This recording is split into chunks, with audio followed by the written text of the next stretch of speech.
What the heck was that? Best trailer ever! Wheel of Time is back for season 3 trailer, baby, official! Part of Double P Media, doublepmedia.com. This is Spawn Center. Hey, welcome back to Spawn Center. Double M here with you. I'm filling in for Greenie today because for the first time ever in like 1,738 days, he doesn't have anything to say about the Lakers. And the first time in 750 days, he doesn't have anything to say about the Jets. So instead, we're going to talk about our top 5 trailer moments from the new Season 3 Wheel of Time official trailer, full-length trailer that dropped on February 12th of 2025. The new season is coming up just a month from now, March 13th, 2025. Be sure that when you subscribe to Amazon Prime, it's the first thing you watch. That way the metrics count for some reason. Anyway, we're going to talk about our top 5 trailer moments from this trailer, and I have a special guest with me. He's normally on with Greenie. You know him well around here on Bustin' Blockbusters podcast. It is Coach Trolloc. Coach T. What are we calling you today, Coach? You can just call me Coach T. That's a quick way to say it. Yeah, that's fine. Wow, Matt, you're looking unkempt as usual. Well, yeah, that's me, unkempt. Wearing a Wheel of Time shirt and loving this trailer. Absolutely loved it. Now, Priscilla and I are going to be talking about it in great depth in the end of February, just to kind of give us something to discuss all of the Wheel of Time goodies that have been coming out in the month of February. We'll do that at the end of the month. In the meantime, you get this very shortened version. If you want full analysis of the trailer, there's lots of great places already doing it. The Dusty Wheel, What Up, Lauren from Unraveling the Pattern, Malkier Talks. Check out all those other YouTubes. But while you're here on the Double P Media YouTube or on my particular audio feed, please hit that subscribe button. If you're getting a video, like and leave comments. And you can always reach me on the socials, matthewmurdoch.bsky.social. I'm only on Blue Sky now. So that's where you got to find me. You can send emails to mattsaudioblog@gmail.com and tell me how stupid you think my top 5 is. Or you can tell Coach Trolloc. I'll forward it to him. I don't want to hear what anybody else thinks about this trailer. I've already made up my mind. Okay, that's fine, Coach. Hey, Matt, don't hog all the socials for yourself. Remember that Double P Media hosts our Bustin' Blockbusters podcasts, and you can find them wherever you do social media stuff at the word double, the letters PHQ. You can also find and like the videos and subscribe to the channel at the word double, the letter P, the word media on the YouTubes. We'd love it if you'd comment about how silly these kind of podcasts are. Let's get right into this. First of all, I guess we should ask, do we have any outside looking ins? Do we have any honorable mentions, OLIs, for this trailer? Well, Matt, I think, while I didn't include any of it in my top 5, something that ranks very highly for me was the many times that we see Moiraine getting taken out, or in terror, or in pain, or feeling helpless or sad. All of those things make this Trolloc's heart go pitter-patter, pitter-patter. I see. Okay. Well, I'll give you a couple of mine, which kind of go on the opposite end of the spectrum of my OLIs. Nynaeve and Lan kissing. Yay. Perrin and Faile kissing.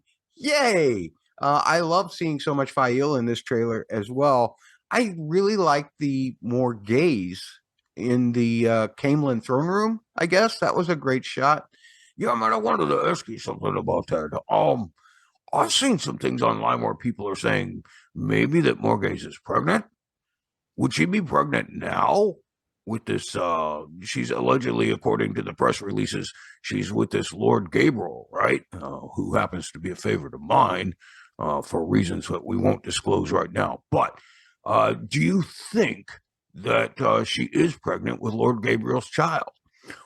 Or it could be a flashback. We just don't know yet, Coach. And I'm not even sure that she's pregnant. I am not a person who judges a woman by their clothing. or whether there's a bump or something. It's the one thing you never do. So I'm not even going to say whether she's actually pregnant in that shot or not. I agree with you that some people have been asking that question, and I think it's a fair question to ask, but I just don't really want to get into that. Okay, well, that's fine. I got to tell you, your eyes are pretty disgusting. All that kissing. I mean, if you're going to spend all that time with slobbering and stuff like that, you might as well just eat a person, right? That's what Trollocs do. We just eat them. We don't bother with just, all of the other stuff. I mean, if you're going to ingest them, actually ingest them. Yeah, that works for me. You don't sound very enthused there, Matt. Well, let's just get into our top 5 moments. Do you want to go first or do you want me? Why don't you go ahead and go first, Matt? Okay. Well, I'm going to start off with what I like to call the double R. Double R? Yeah, that stands for River Rand. Rand with long hair and curly locks and looking all crazy. And it's got those Nynaeve and Elayne and Egwene are riding on horses over seemingly a very similar landscape. And we've seen press shots of them. And we have determined that probably because of the status of the clothes and everything that especially Egwene is wearing, this might be part of Egwene's accepted test. In fact, I think there was another shot in the trailer that might have been part of Egwene's accepted test too. And that was when she was Damani again. So I think that may be the case, that both of those are from the accepted test. Okay, well, that's a good choice because clearly that means that this dragon reborn, who's just waiting around in a river, there's not much left of him. He looks kind of crazy in that shot to me. And so I feel like, that's good for my side. I'm always rooting for my team, Team Trolloc. Yeah, okay, fair enough. Fair enough. How about your number 5? Well, I really, it's hard to narrow it down because there's so many great shots of Aja just using the one power on each other. The more Aja that use one power on each other, the less I have to kill. And so I'm very happy about that. But I do want to give a special shout out to my girl Joya, who is the girl that has her head shaved. She and I have been friends for a long time, if you know what I'm saying there. Whoa. Hey, Coach. That may be a bit spoilery. We'll have to see if we leave that in or not. But if you want to give a shout out to Joya just because she looks cool with her head shaved, that's cool with me. She certainly was doing some shredding herself. That's absolutely true. For my number 4, a simple shot, a shot that we never get. Perrin smiling. I don't think we've seen him smile since season 1. I'm not sure if that's the case, but it feels like it's been a long time since we've seen Perrin smiling. He's in that bar in Tar Valon, I think is where they're at. And he looks happy. I mean, what's up with that? Plus his eyes are golden, which is always a good thing. Once his eyes turn gold, I think they never turn back. But you'd have to check with some stuff from season 2, go back and look and see if anybody said that or not.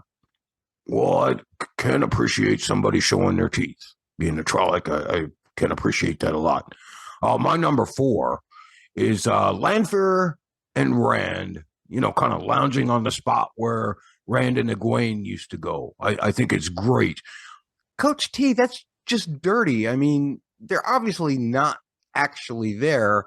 Remember that Lanfear can enter anybody's dreams pretty easily, and she likes to enter Rand's dreams a lot. So is it Rand that's actually dreaming about the spot and then she just shows up, or does she take him there via that way?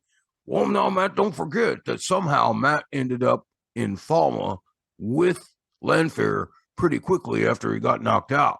So maybe she actually did some traveling in the same way that she did with Matt, except took him to the 2 rivers to kind of try and rekindle the fire, try and get Rand ready. Okay. I'm not going to go there. I'm going to say Teleron Riyadh and or the dream world, I guess is a better way to put it for now. There's lots of stuff that indicates Egwene might be starting to travel in Teleron Riyadh herself, especially when she encounters the Aiel that we know now as Bear And Bear says, hey, you don't belong here. And Egwene is obviously dressed not in the same stuff that she is in the regular ways. So this must be happening before then. Where are we at here? Oh, my number 3. So, Coach, you might appreciate this one. Mogideon and Nynaeve, and their little moment there in the trailer where Mogi, as I'll just call her, is kind of stroking Nynaeve's chin. And it doesn't look like there's much Nynaeve can do about it there. She doesn't look very able to resist. Let's just put it that way. This is a great scene from the books, which I won't get into, but I can't wait to see it. It looks like it's going to happen. And I love that even from the end of season 2, you could kind of tell that Mogi's fingers were all kind of dark, and you can really see it in these shots in this trailer, how clear down to her middle knuckle there, her fingers are just entirely black. Is it because she soaked in the shadow or whatever, however they're going to explain that, or even if they'll explain it, we'll just have to see. Well, I kind of like that shot myself, man. It wouldn't make my top 5, but yeah, I like seeing Nynaeve in a little bit of peril there from one of my buddies, Mogi. She's pretty cool. Let's talk about my number 3, which is Lanfear's dead-eye kiss to Rand. She's like, he thinks she's all into it and everything. She's got her eyes open. She's staring somebody else down. She's not interested in him at all. Well, now, wait a minute, Coach. I thought that Lanfear was very interested in Rand, and I'm not exactly sure what she's seeing that makes her, suddenly do that. But maybe it's not as sinister as you think it might be. Come on, Matt. This is Lanfear. We love Lanfear because she is so evil. Well, I think you probably ought to talk to Matt Hatch about that from the Dusty Wheel, because he might tell you otherwise. Bring on the Hatch. I'll eat him. I'll eat him alive in debate. Oh, okay. Yeah. All right. On to our number 2s here. Loial, Bane, and Chiad running through the woods with spears and weapons. I think Loyal's got a hammer, and Bane and Chiad, of course, have their spears. Love that shot. Now, of course, for some book fans, I'll just say that this probably means that we're not going to get that one character that usually travels with Bane and Chiad. I'm totally cool with that. I don't have a problem with that. What, some other Aiel you talking about? Yeah, some other Aiel I'm talking about. But that, we don't need that other Aiel, I don't suppose. Not if Loyal's going to kind of fill that role. That's good enough for me. Well, I barely even took notice of that. Ogier are just kind of unnoticeable, right? We've been looking for their steadings for years, and we can't find them, so they're pretty good at being unnoticeable. Okay, well, that's fair enough, but I really like the shot myself. What about your number 2? Well, it kind of lumps in with my OLIs, but this one is kind of distinct. I really love the shot in the Ways, which is a fantastic way to travel, by the way. The Ways, it's just perfect. It's safe. It's cool. It's the temperate, nice temperature. It works really well. But in this particular shot, you've got all of your heroes, the ones that you call heroes, working for my side with Lanfear. Plus, you got Mogideon and Elayne in there, and your Emmons Field 5. 5 most wanted people in the world, as far as my boss, the Dark One, is concerned. Yeah, they've been playing that one up. All of those shots of Moiraine in peril, we've seen both in the teaser and in this trailer to some great degree. There was a new one in there, and that was with Rand in his Deus Damar outfit within the White Tower, and it looked like Moiraine was actually the Amerlin seat there. So that was pretty interesting. But again, these are probably all just part of those possible futures that she talks about when she's seen 1,000 future, there are 1,000 futures, I suppose is what she said in the teaser trailer. I feel like this is one of them. At any rate, nice. That works for me. I love seeing all of those kids all gothed out and looking dark. That's pretty fun.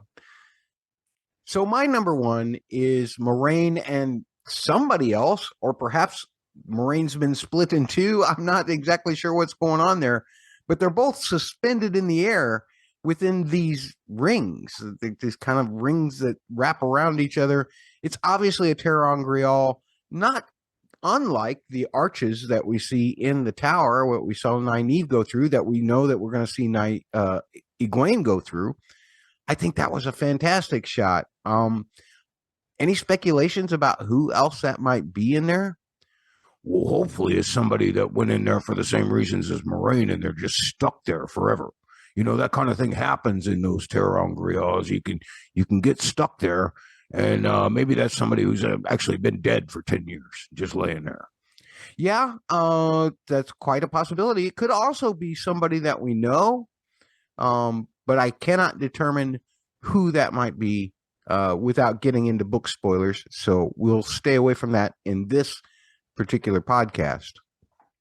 So that's my number one.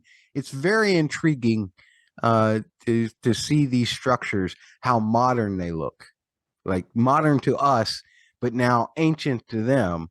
And this is the whole thing about the cycles of the Wheel of Time. Remember when Lews Therin was around, we saw at the end of season 1, technology was a lot further along than even we are today. And that was what we would call the Age of Legends, I suppose. And this was the time these artifacts seem like they're from there, but they're so old now because so much time has evidently passed, and the world's almost kind of cycled back around to being technologically deficient. It makes it just look so cool. And I love the way they did the shot of Moiraine stepping over the end of one of them, and then all of a sudden she's just whisked up into the air, and then this shot of her just being suspended there. Love that a lot. Coach T, what's your number one favorite shot? Well, anything Trollocs. Well, except to the point where they get shot. Not a big fan of that, but I like seeing them charge. I like seeing people being scared.